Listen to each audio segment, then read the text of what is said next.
Jadi yang bersubsidi sampai akhir tahun aman. Untuk BBM yang bersubsidi kita akan pertahankan. Pak Menteri SDM. Terima kasih Pak Seskap, yang saya hormati Pak Menko, Bapak Ibu Menteri semua yang saya hormati, mohon maaf tidak sebut satu persatu, menindaklanjuti apa yang menjadi arahan Bapak Presiden dan apa yang telah digariskan secara umum tadi disampaikan oleh Pak Menko. Kami menyampaikan beberapa hal penting terkait dengan kebijakan di sektor energi. Yang pertama, kepada seluruh masyarakat Indonesia yang saya cintai, cadangan BBM kita semuanya di atas standar minimum nasional, baik itu solar maupun bensin, termasuk dengan gas, termasuk dengan aftur, termasuk juga dengan LPG. Artinya, sekalipun kita tahu semua bahwa ketegangan geopolitik yang belum kita tahu kapan selesai, dan beberapa negara lain telah melakukan berbagai macam kebijakan dalam rangka efisiensi negaranya, kita bersyukur kepada Allah Subhanahu wa Ta'ala atas petunjuk dan arahan Bapak Presiden. Cadangan BBM kita semuanya di atas standar minimal nasional. Yang kedua, saya juga menyampaikan bahwa dengan implementasi B50, maka insya Allah di tahun ini kita akan mengalami surplus untuk solar kita. Jadi ini menjadi kabar baik begitu RDMP di Kalimantan Timur sudah kita operasikan. Yang kedua, kami menyampaikan terkait dengan penyesuaian harga. Bapak Ibu semua, kami menyampaikan bahwa pemerintah atas arahan Bapak Presiden dan hasil rapat, penyesuaian harga untuk BBM subsidi tidak ada penyesuaian naik ataupun turun, artinya flat, masih pakai harga sekarang. Untuk BBM yang non subsidi sampai dengan hari ini, kami dengan tim Pertamina maupun dengan SPBU swasta lain sedang melakukan pembahasan sampai waktu selesai. Nah, waktunya kapan? Tunggu dulu. Jadi artinya apa? Belum juga ada penyesuaian harga, masih tetap sama. Nah, dalam rangka itu saya meminta kepada seluruh masyarakat agar informasi yang dipegang adalah informasi yang bersumber dari pemerintah. Selain dari sumber informasi selain dari pemerintah, saya mohon agar kita juga harus lebih cerdas dalam mengelola informasi. Tujuannya apa?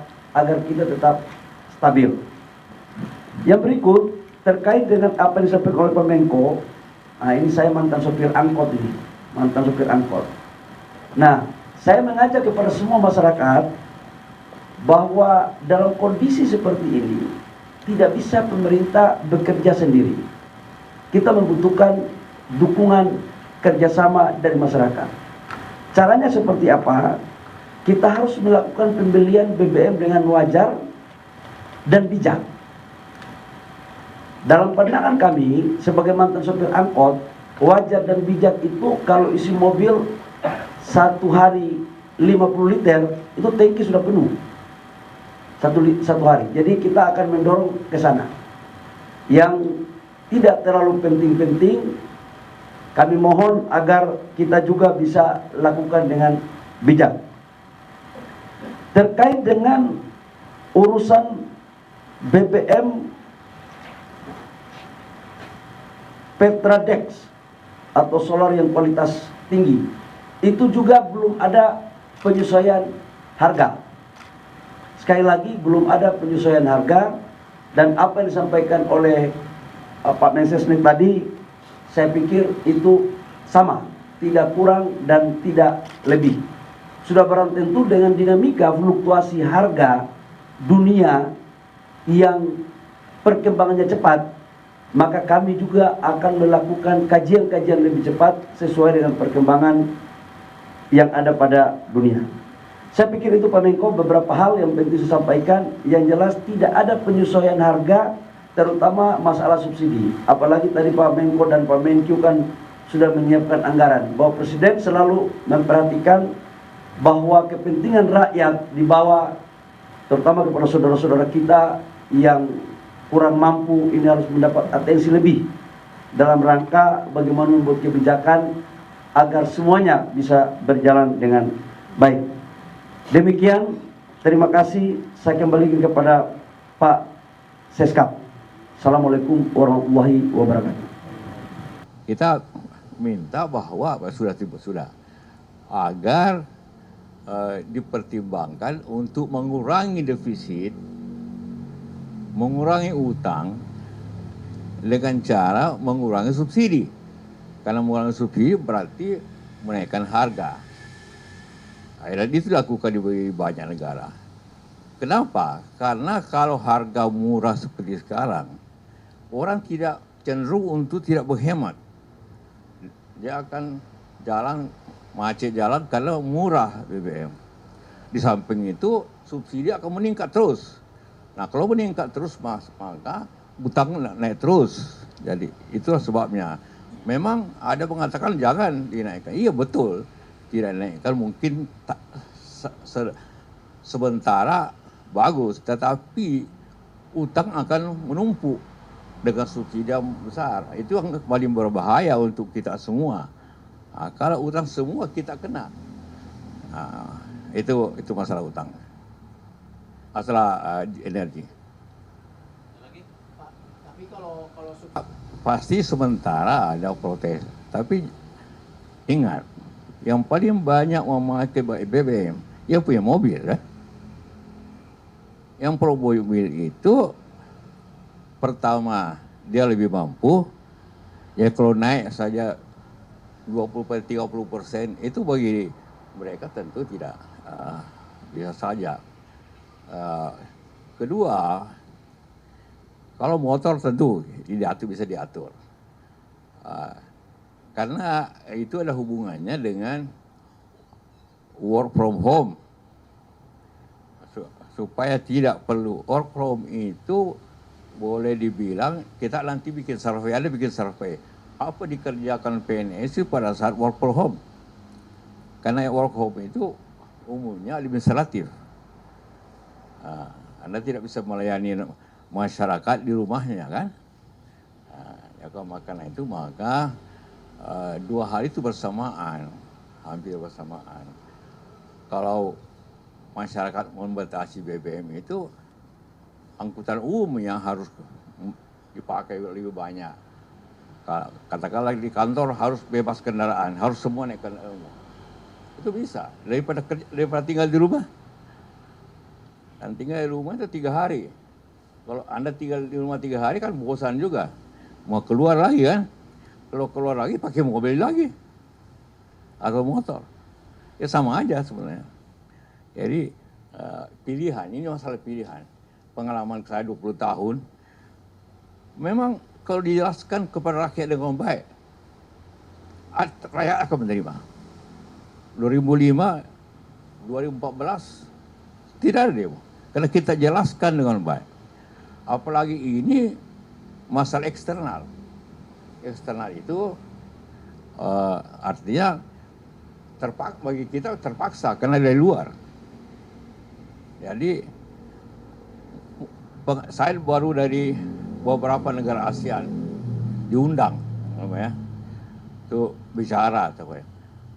Semua naikkan di Thailand, di Malaysia, di Vietnam, tidak ada demo apa-apa. Karena mereka rakyat masyarakat memahami bahwa ini terpaksa dilakukan untuk mengurangi beban pemerintah tahun ini. Dan kalau itu beban pemerintah artinya defisit, artinya utang, artinya beban kita semua. baik kepada yang agar kalau naik itu yang motor pasti kurang, pasti tinggal di rumah, pasti mungkin naik kendaraan umum macam-macam. Itu lebih efektif dibanding tadi harus semua tinggal di rumah. Tapi dia keluar juga karena 3 hari itu long weekdays, ya mungkin keluar kota malah orang, ya seperti itu. Ya.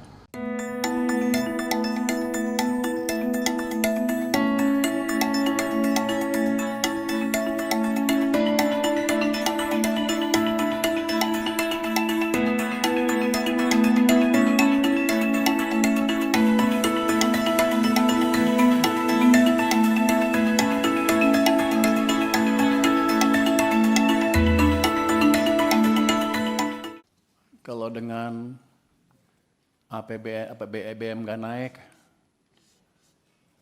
apakah APBN kita kuat sepanjang tahun? Karena ada orang yang bilang katanya uang saya tinggal 2 minggu aja sudah habis. Bahkan sumbernya bukan dari luar, malah dari orang Kementerian Keuangan sendiri yang menyebarkan isu-isu seperti itu. Saya baru tahu, padahal yang menterinya saya. Jadi saya agak bingung, tapi gini. Kita begitu harga minyak naik ke level yang tinggi, kami di Kementerian langsung exercise untuk masing-masing harga sampai 80 kondisi APBN berapa, 90 seperti apa, sampai 100 seperti apa, dan mitigasinya seperti apa. Jadi langkah-langkah yang disebutkan oleh Bapak Presiden dan anggota kabinet yang lain di pengumuman sebelumnya, itu sudah memperhitungkan, dia mungkin nggak ngomongin ya, di kita sudah hitung asumsi harga minyak dunia $100 rata-rata sepanjang tahun 2026 dan dengan exercise tertentu anggaran bisa kita tekan masih di 2,92% dari PDB. Jadi sepanjang tahun ini dengan harga rata-rata 100 aman. Terus kalau ada orang yang bilang Purbaya nggak punya uang, Menteri Keuangan nggak punya uang, kita dari desain anggaran aja masih di bawah 3%. Selain itu, saya masih punya SAL. Sekarang meningkat rupanya Pak Dolfi, saya juga nggak ngerti harusnya dihabisin nggak bisa habis rupanya. Ke 420 triliun rupiah. Itu merupakan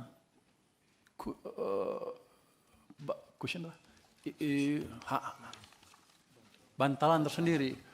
Kalau kita diperlukan, kalau harga minyak naik tinggi sekali, misalnya nggak terkendali. Jadi dari situ kita masih aman, Bapak-Bapak, Ibu-Ibu. Tentu saya akan ke Komisi 11 untuk meminta izin bagaimana mengolah anggaran SAL itu untuk menjaga sustainabilitas, bukan APBN lagi pada waktu nanti negara kita. Tapi yang penting adalah dananya ada, cushion kita masih ada, nanti juga Pak Menteri ESDM menjanjikan pendapatan yang lebih dari kenaikan harga minyak dan harga batu bara di pasar dunia. Jadi masyarakat nggak usah khawatir, kita sudah hitung dengan exercise seperti itu. Kalau kepepet masih ada yang lain, kalau kepepet masih ada. Jadi pertahanan kita berlapis-lapis.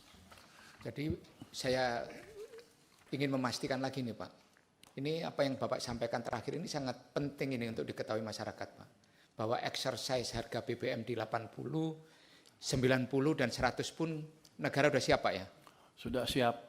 Yang kemarin diumumkan itu dengan asumsi 100, jadi kita sudah siap kalau sampai sana. Ya. Kita sudah siap sampai akhir tahun? Sampai akhir tahun. Nah ini yang harus masyarakat tahu Pak. Bahwa pemerintah siap untuk tidak menaikkan sampai di akhir tahun. Iya Pak, kami siap tidak menaikkan sampai akhir tahun untuk BBM bersubsidi ya Pak ya. Dengan asumsi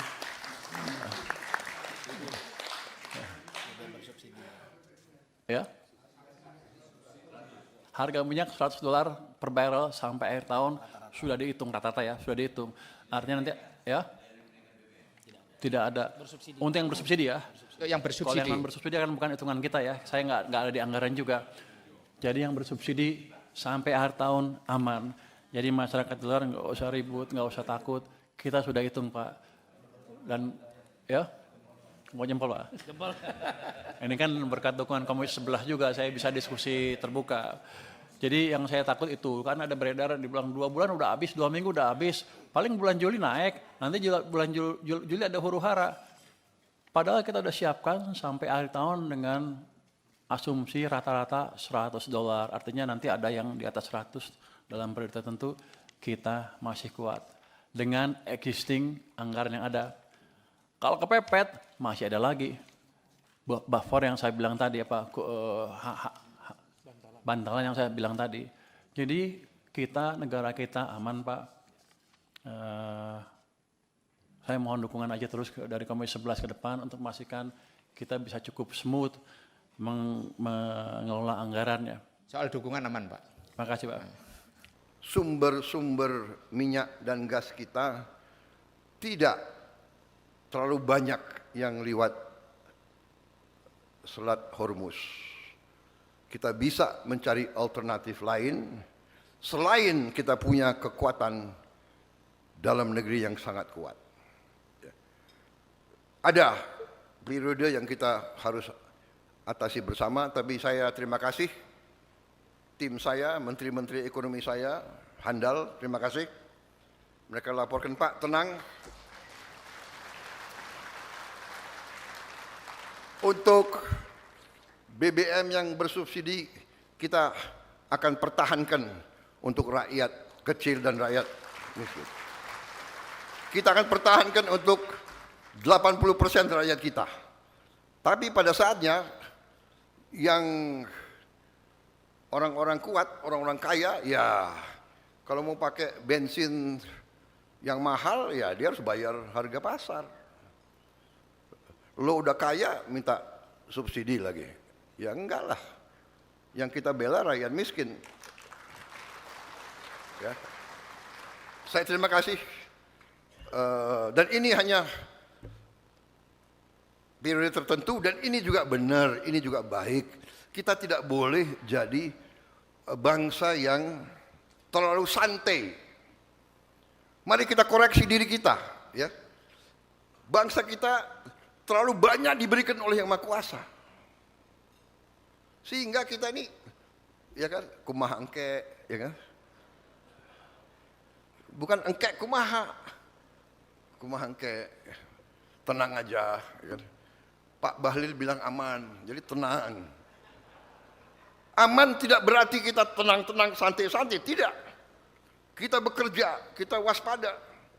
Saudara-saudara, krisis ini bagi saya adalah sebuah peluang. Krisis, kesulitan, tantangan, hambatan, rintangan adalah peluang. Membuat kita harus bekerja lebih baik.